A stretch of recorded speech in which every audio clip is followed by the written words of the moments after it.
everybody. Good to see you all.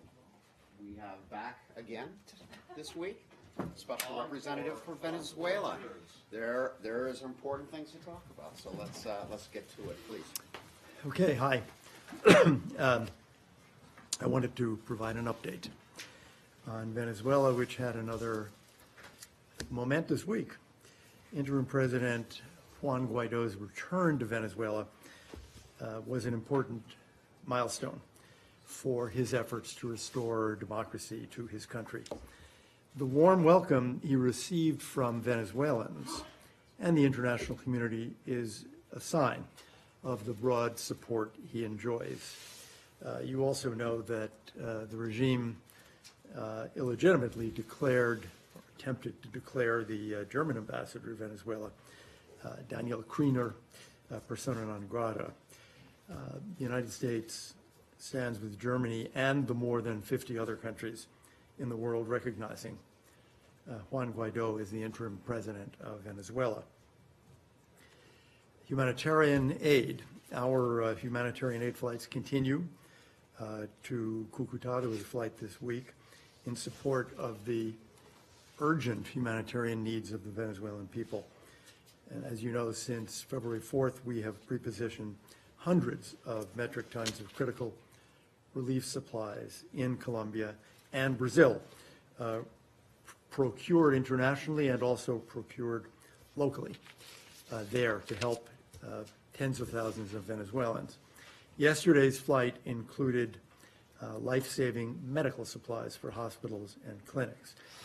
And we are continuing to try to find ways to support the people of Venezuela during this humanitarian crisis and ways to get that aid in. On visas, earlier this week, Vice President Pence announced another 77 visa revocations of regime officials and their families. You remember that last time I was here, I announced 49. That's going to continue. We are going to continue to use this tool to show these officials and their families they are not welcome in the United States, and to show that fact to all Venezuelans. We are using sanctions and diplomatic actions to pressure the Maduro regime, a regime that continues to undermine democratic institutions, carry out human rights abuses, and engage in rampant corruption. We are hopeful that other countries will use these and other tools at their disposal to increase the pressure on Maduro's inner circle and family members. Treasury is continuing its sanctions of financial institutions. And as I said yesterday on the Hill, there will be more. The nationwide power outage throughout Venezuela is a reminder that the country's once quite sophisticated infrastructure has been plundered and allowed to decay under Maduro's misrule. For Venezuelans, this is much more than an inconvenience.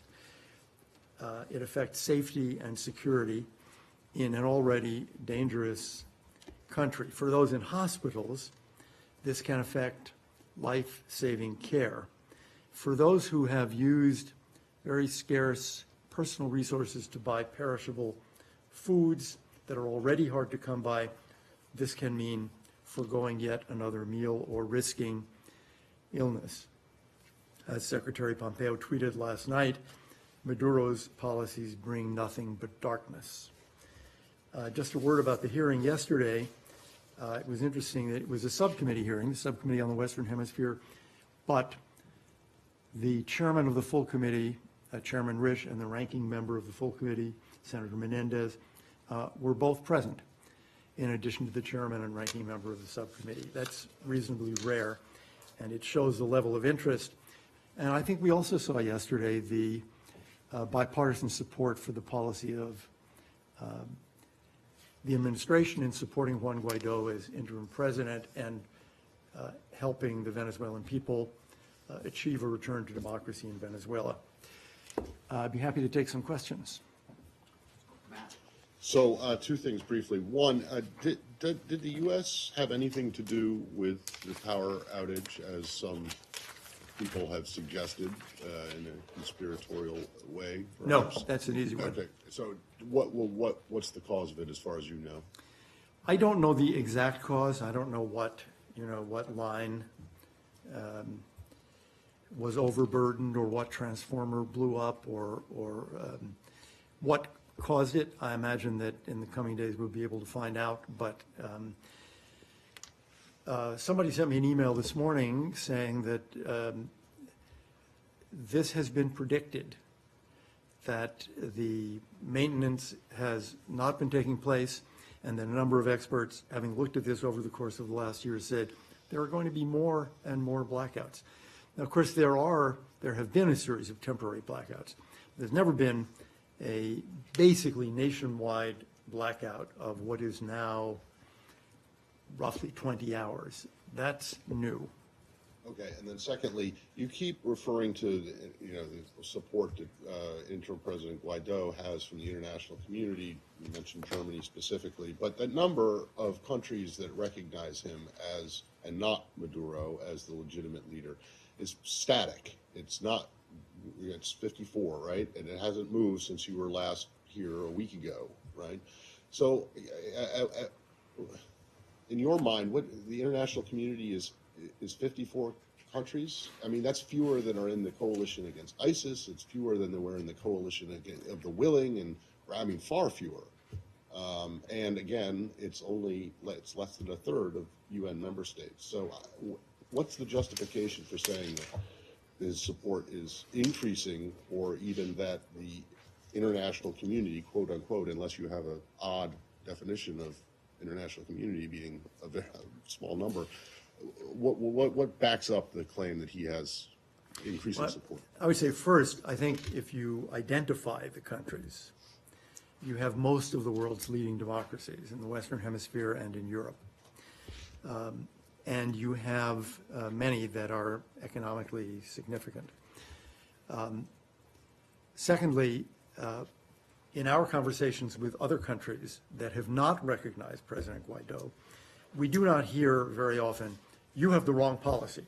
What we hear is, we're not there quite yet, or this is a domestic political issue, we're trying to solve it, or frankly, in the case of the Caribbean, we hear great concern about debts and what the regime might do. In some cases where countries have lots of citizens of their own in Venezuela, they say that they are concerned that their embassy might be closed, or there might be actions taken against their citizens. We do not hear, that is, oh, this is all wrong, and we don't agree with your support of interim President Guaido. I thought you said that you had spoken to the Russians. Don't they say that? Don't the Chinese say that? But the Russians and the Chinese do say that. I Right. wasn't talking about the Russians and Oh, okay. Chinese. I was basically talking about democracies that are not yet recognized Mr. Guaido as president. I'm really happy with the list of countries we have. It will be nice to add to it. I don't know that it will make a huge difference to the internal situation in Venezuela, frankly. So we're trying to expand the list, but I think the extraordinary thing here is, again, we have, I think I have the number right, 24 of 28 EU countries. We have most of the major Western Hemispheric countries in Latin America, Canada, the United States, and that's very rare in a situation like this. So we're very happy with where we are in terms of international support. Let's go Washington Post, Carol.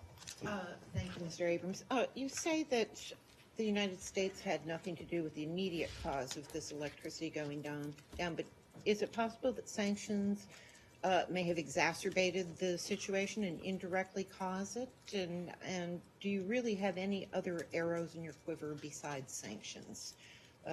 And if they don't work, why is Maduro still clinging to power?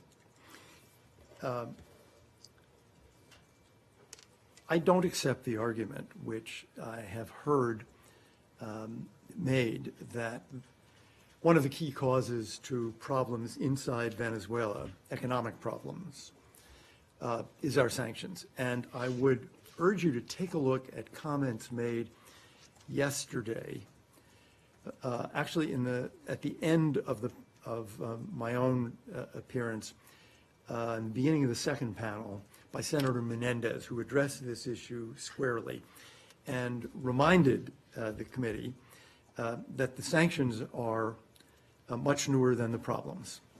This is a multi-year decline in Venezuela.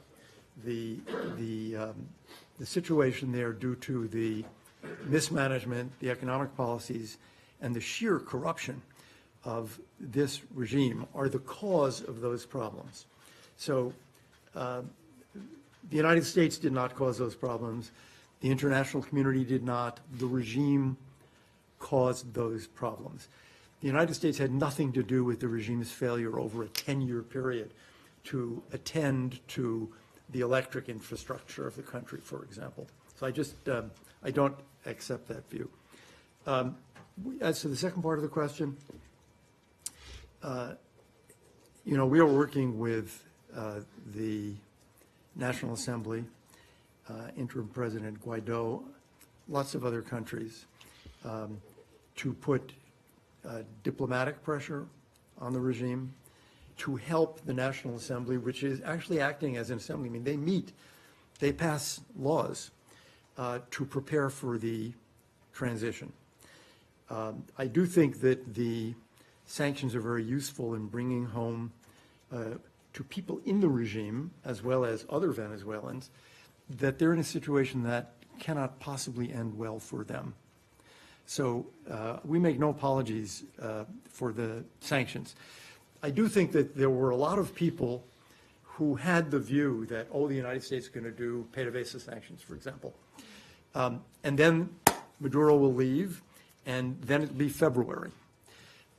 We did not have that view, and as I think I may have said here, but I frankly don't remember, Secretary Pompeo did not, when he asked me to do this, say, come on over to the State Department for 3 or 4 weeks, and we'll resolve all this, and then you go back to the Council on Foreign Relations. We have understood that this is a struggle in Venezuela, whose length we can't predict. No one can predict it. Regimes always look, or often look, quite solid and quite strong the day before they collapse. So none of us know how to predict the timing. But I think the direction is very, very clear, and the outcome is clear. Mr. Abrams, I wanted to ask you 2 things. Number one, the Lima Group proposed the use of force, and there doesn't seem to be a lot of support for military intervention in the U.S. Congress.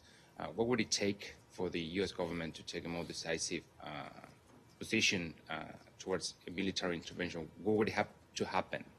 And number 2, Human Rights Watch and some of Mr. Guaido's public officials here in Washington asked for the U.S. government to include Venezuelans within the TPS program. You said in Congress that it was under review.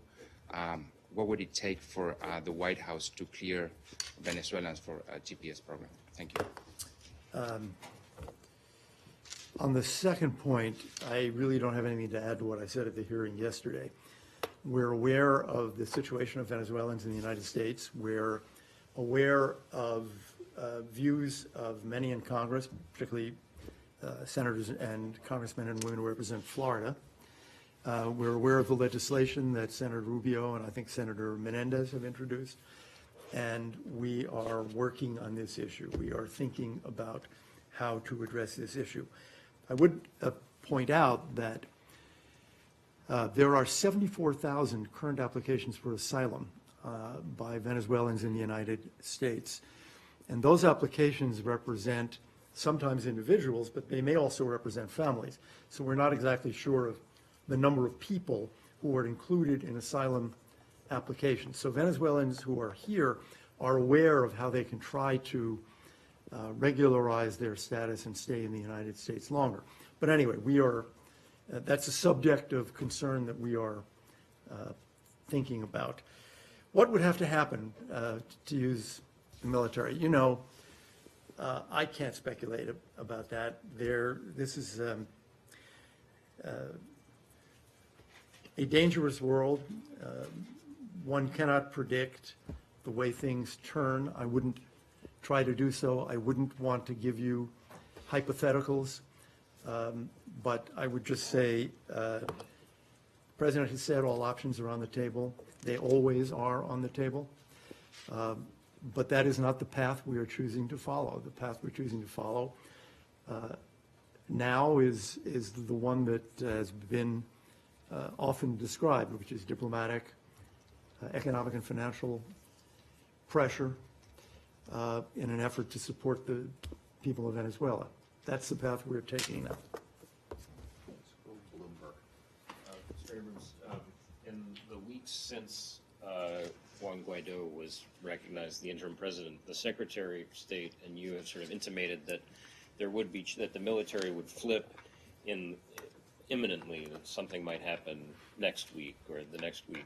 Have you been disappointed? I mean, you remarked a little bit about the timeline, but have you been disappointed that the military continues to seemingly side with Maduro?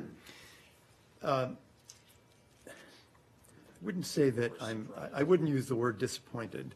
I would say we continue to call on the Venezuelan military to follow their own constitution. We call on them to restore, it's better in Spanish, institucionalidad. We don't really have a word in English, institutionality, but to restore their own proper role in any country. One of the definitions of having a state is having monopoly on force and violence for the security forces of the state. That's not happening in Venezuela, where the government is using, the regime is using armed gangs, colectivos. One would think that the police and military in any country would find that unacceptable. So we continue to hope that people in the Venezuelan security forces understand that the future of their country is going to be in much better hands if the Maduro regime comes to an end and the transition to democracy begins. And again, I would say it doesn't look like that is happening until the day that it begins to happen. So you have no indication right now that that's imminent? Well, we have, switching of agencies? We have lots of information suggesting that just as most Venezuelans are clearly unhappy with this regime and want it to come to an end, most members of the Venezuelan military feel the same way. That's not surprising. If you're a member of the Venezuelan military, you may get a small and inadequate lunch at the barracks, but that doesn't help your aunts and your uncles and your cousins and your brothers and your sisters. Members of the Venezuelan military know what's going on in the country. So we will continue to call upon them to act upon that knowledge. PBS. Thanks, Mr. Anderson. There's two questions, if you don't mind. One, the National Security Advisor talked about secondary sanctions on Twitter, kind of an invitation for you to put some meat on the bone. Is that about Russia and Cuba? Is that about India, who's been buying petrol from Venezuela? Is that about ships going between Venezuela and Cuba? And the second one, there were 200 soldiers or exiled soldiers near the bridge in Cucuta the day that the humanitarian assistance was supposed to cross, led by General Alcala. Colombian government stepped in and stopped that plan. Was the U.S. involved with that at all? Regardless of that, is it helpful to have that happen? Thanks. The United States government has said that we will not use force to deliver that aid. And the Colombian government has said the same thing. So obviously we agree with that view and would not be involved in any actions that would be contrary to that view. On secondary sanctions, it's out there. It's always a possibility. We have not done it yet, and I wouldn't want to speculate as to whether we will or what would lead us to make that additional decision. Fox. Mr. Abrams. Following up on Nick's question, is there a way beyond sanctions, perhaps, that the United States can get to or attempt to turn the military and political leadership in that country? And just a second question, 16 Democratic lawmakers reportedly sent the State Department a letter saying that the U.S. stands alone in imposing sanctions against Venezuela, that it hurts the civilian population there. And then it also plays into the narrative that Juan Guaido is a puppet of Washington, if you wouldn't mind responding to that as well.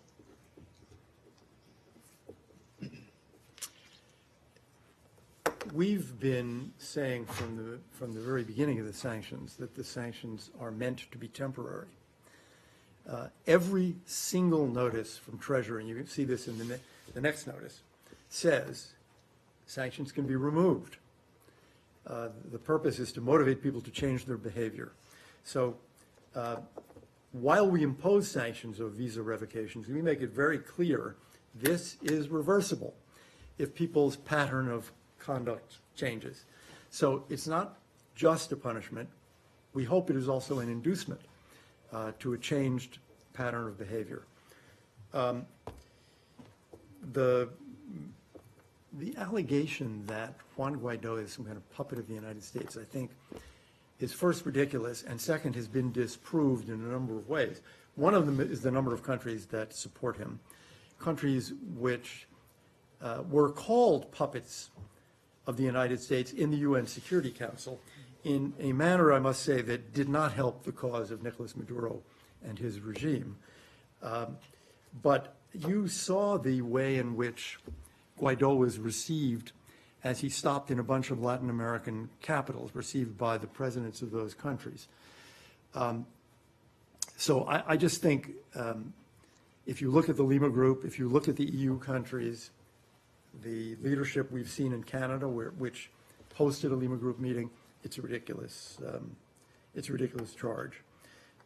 As to the sanctions hurting people in Venezuela, the United States has now spent weeks trying to get additional aid into Venezuela. We have actually used DoD assets to move the aid as close to the border of Venezuela as we possibly could. The reason that aid has not gotten in, and much more aid that could get in from Curacao by boat, that could get in across the Brazilian border, is very simple to describe. It's the Maduro regime. But again, I would add, as I did, I guess, to Carol, that this economic decline is not new. The situation in Venezuela now is the product of years of corruption and incompetence and venality on the part of this regime.